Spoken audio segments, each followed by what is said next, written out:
Tonight on Free Keene TV, an update on the Occupy Wall Street situation and a look at the ideas of liberty.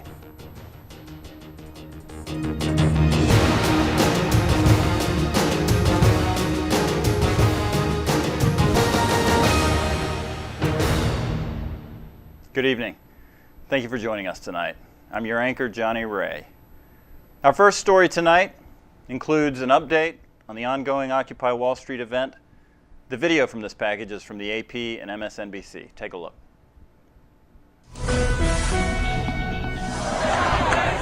One of America's most famous landmarks became the focal point of a growing protest against Wall Street Saturday. Hundreds of demonstrators headed across the Brooklyn Bridge from Manhattan after many of them spilled onto the road from the pedestrian pathway, then shut down a lane of traffic. It turned into a confrontation with police. Hundreds of protesters were arrested. Others yelled at police from the walkway above. Police say the majority of those arrested were given citations for disorderly conduct and then released. Time for tonight's rewrite. This weekend, a few troublemakers turned a peaceful protest against Wall Street greed into a violent burst of chaos. The troublemakers carried pepper spray and guns and were wearing badges.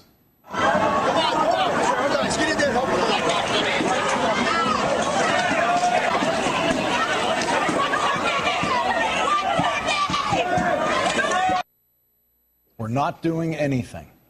You heard the woman say that as the police were grabbing people for absolutely no reason, crushing them on the pavement and arresting them. We're not doing anything. We will post all of the video that we have on this protest on our blog, and you won't find anyone doing anything that is legal grounds for arrest.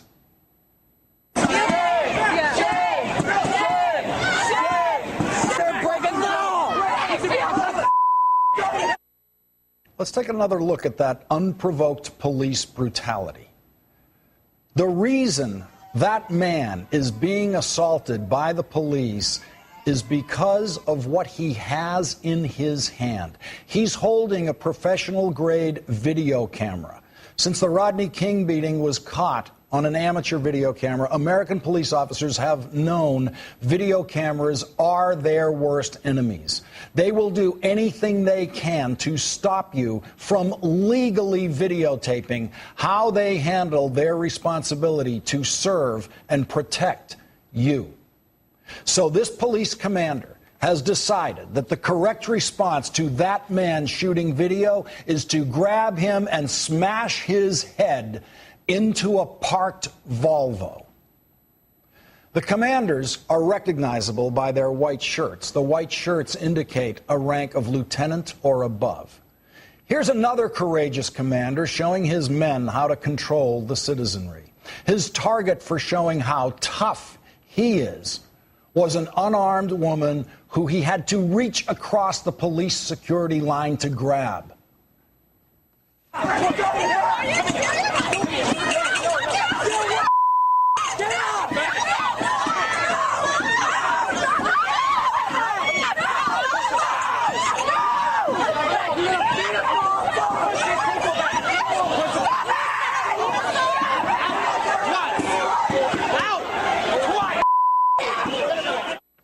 And there was at least one unprovoked use of pepper spray.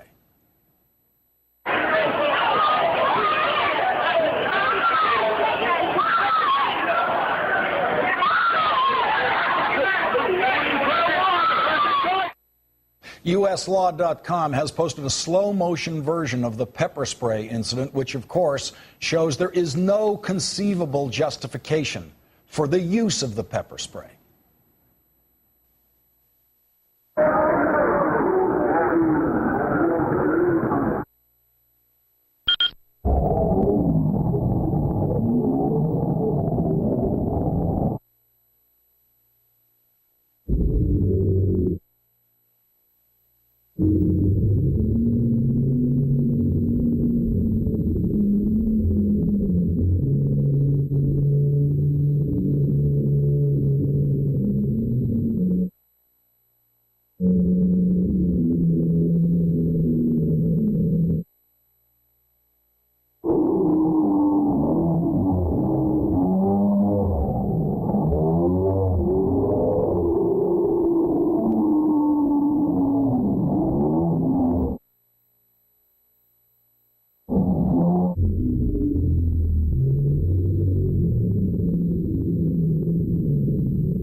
As is usually the case in these situations, most of the police officers on the scene carried out their duties calmly and non-violently, like this one.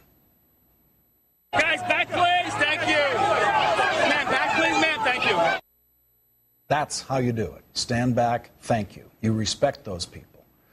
As usual, the police department is defending its troublemakers as having done absolutely nothing wrong. The department insists that the pepper spray was used appropriately.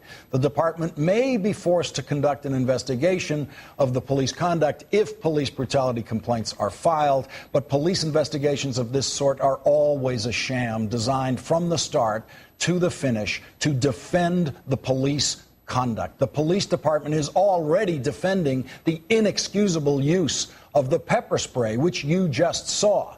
They're defending it knowing there is videotape proving that it was unjustified.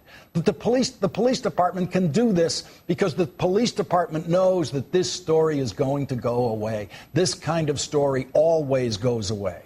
Someone would have to have been killed or very seriously injured in order for the press to stay interested in this story and for the police to do even a half-serious investigation into it. This is just a story of a few cops being tougher than they had to be, and yeah, technically breaking some laws. And cops know they can always get away with that. American police know that no mayor and no police chief is ever going to call them on just being what they think of as a little too tough.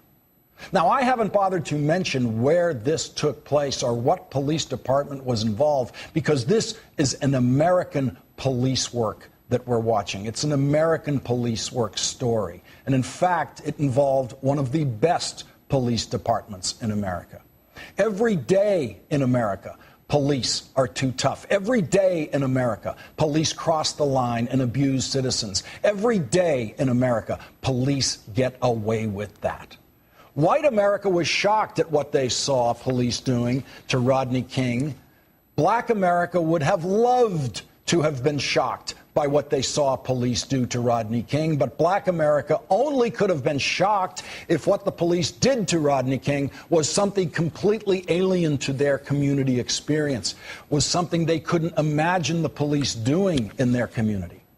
There's a Rodney King every day in this country, and black America has always known that. Everything those cops did this weekend to those protesters, they've done to someone else when there were no video cameras rolling. They've done it, and they've gotten away with it. They know just how much assault and battery their department will let them commit. They know just how many false arrests their department will let them do.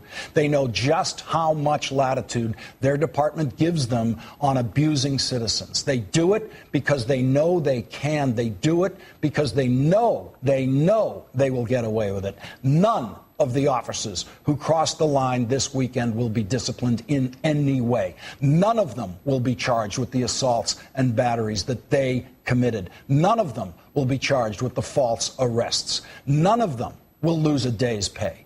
The police department doesn't need an investigation to figure out what happened this weekend. The department has already said the officers acted appropriately. Case closed. That's it. If the department does, by some miracle, by some chance, discipline anyone for what happened this weekend, I will immediately rewrite what would then be my mistaken presumption tonight that American police have once again gotten away with another crime against the American people they are sworn to serve and protect. Compelling video indeed. The Occupy Wall Street event has spread across the country and beyond, with similar events in Canada and the UK, as well as many other westernized countries. Tonight I'm joined by Heike Corser and Pete Eyre for an in-depth discussion on this topic. Heike, what do you make of this video? Thanks. I was blown away, and this is why it's very important to be allowed to video record wherever you are. I mean, in public places, I mean, like city officials and whatnot. I mean, it's for your protection, for their protection. I mean, to get beat up just for that was outrageous. So the camera video was most compelling for you? That's what. That and the group of girls that were off to the side behind the police lines just getting pepper sprayed or gassed or something. Yeah, pepper sprayed. For no reason. They were standing there. That's outrageous. What do you think, Pete? I mean, I too was not happy to see this sort of action happen. I wasn't maybe as shocked as some folks who don't interact with police and stay up on these things as others may be. But you know, we heard the commentator from MSNBC we just watched in that clip was fantastic. I mean, for the first almost week of the Occupy Wall Street event, there was almost a media blackout with the mainstream media. I was down there a couple weeks ago and was able to see some of this stuff firsthand. But you know, the commentator did note that you know, police are being too tough too often, and mentioned the lack of accountability that oftentimes goes along with that. And I would say we shouldn't be surprised by that, because police departments claim a monopoly on providing this good or service of protecting and serving these people within a given area. So there's no check on what they do. There's no way to hold them accountable, to fire them like you would anybody else. So they investigate themselves. There's no reason they need to be accountable, because you know, they just continue to increase in size and scope and continue to violate more and more people's rights. So that's why we're seeing what we're seeing. But fortunately, you know, with the Occupy movement, there's thousands of people in dozens and dozens and dozens of locations today out on the streets saying, hey, we're not satisfied, we're not happy with the status quo, and we need to do something about it. So I would hope that people out there, instead of just looking to a reform of these institutions, instead look to hold people accountable for their actions, and not say, you know, hey, this person had a badge, they should have more leeway or not. If you or I were to do that to somebody on the street, we would be held accountable. There's no reason wearing a badge makes someone immune to that responsibility.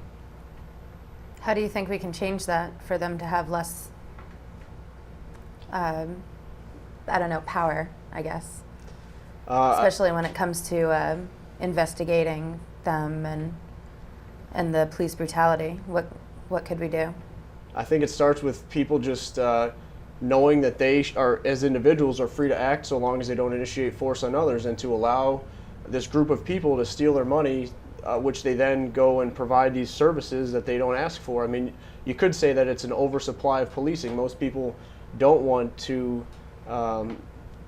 Most people agree that rape, assault, murder, things like that are wrong, and they would want to do something to hold those people accountable that engage in such activities. But they don't necessarily want to pay the salary of someone who walks up to a group of people pinned in and arbitrarily sprays them with mace, or like we saw in Manchester last week, who grabs a 17-year-old kid by the hair and slams his head off the table for saying a swear word. I mean, I wouldn't choose to pay the salary of anybody that does that, but today people wearing badges are paid, and they're trained, and they're provided their gun and car and everything by everybody watching this show. So I would say, I mean, they're not going to stop by having another civilian review board. They're not going to stop by you know, investigations and you know, even if they are successfully sued, I mean, what does that do? That just means more money is taken from other people who aren't the aggressors.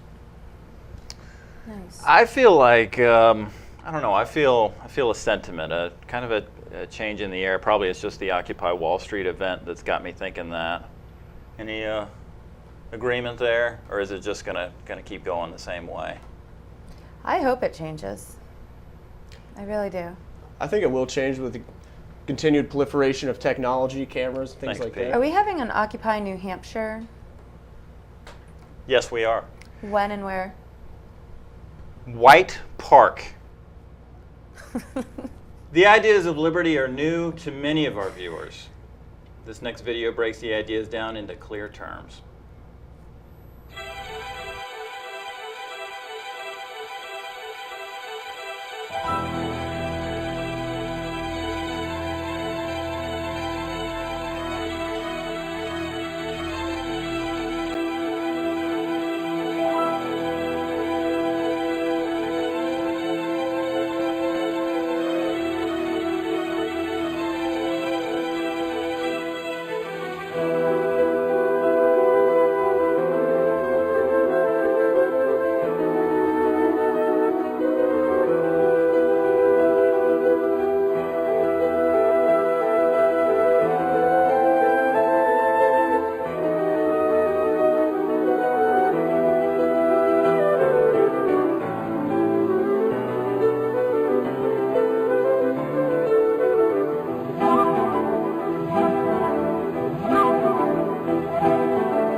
What do you think of the philosophy of Liberty Video?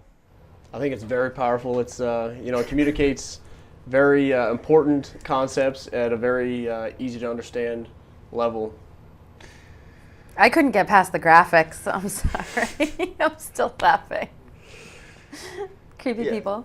Heike, she thought the video was a little culty. I did. The hands floating in the air and the music. Oh, the music. Oh. I love it. My favorite part is the part about the intellectual sloth. Because I've always been kind of an intellectually slothful person, and I found that sort of not just believing in the goodness of government made me think about solutions more and think about ways that, I could, instead of casting a vote for somebody else, I could actually do things to make life better for others. Right. Yeah. Yeah, it's a lot of folks involved with government or who do vote, they do want, I would say, the same things a lot of us here would want, to live in a peaceful, prosperous society. The question is how to best go about doing that.